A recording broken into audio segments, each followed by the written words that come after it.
మొదటగా ఈ వీడియోలో మనం భగవద్గీత అధ్యాయము 18 శ్లోకము 49ను పరిశీలిద్దాం. మోక్ష సన్యాసయోగమైన ఈ చివరి అధ్యాయంలో శ్రీకృష్ణుడు కర్మల ద్వారానే కర్మ బంధాల నుండి ఎలా విముక్తి పొందాలో స్పష్టంగా వివరిస్తున్నాడు. మొదటగా ఈ పవిత్ర శ్లోకాన్ని భక్తితో విందాం.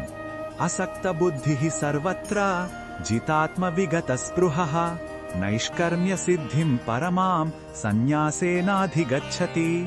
ఈ శ్లోకం అర్థమేమిటంటే, ఎవరైతే తన బుద్ధిని ఏ విషయానికి అంటించకుండా అంటే అనుబంధం లేకుండా ఉంటారో, ఎవరైతే తన మనసును ఇంద్రియాలను పూర్తిగా అదుపులో ఉంచుకుంటారో, ఎవరి నుండైతే భౌతికమైన కోరికలు పూర్తిగా తొలగిపోయాయో, అటువంటి వారు నిజమైన సన్యాసం లేదా త్యాగ భావన ద్వారా నైష్కర్మ్య సిద్ధి అనే అత్యున్నత స్థితిని పొందుతారు.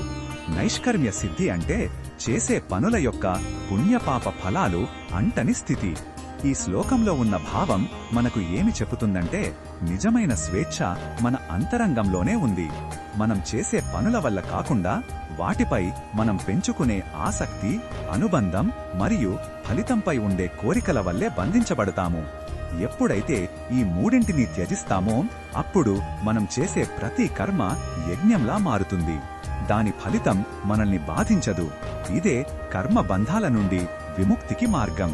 ఈ బోధనను మన దైనందిన జీవితంలో ఎలా ఉపయోగించుకోవచ్చంటే, మన ఉద్యోగంలో లేదా కుటుంబంలో మన విధులను శ్రద్ధగా నిర్వర్తించాలి.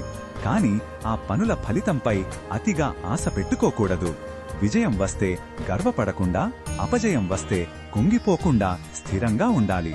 మన బాధ్యతను పూర్తి చేసి ఫలితాన్ని భగవంతుడికి వదిలివేయడమే నిజమైన త్యాగం మరియు శాంతికి మార్గం. మరిన్ని భగవద్గీత శ్లోకాల అర్థాన్ని తెలుసుకోవాలంటే మా తదుపరి వీడియోలను తప్పకుండా చూడండి.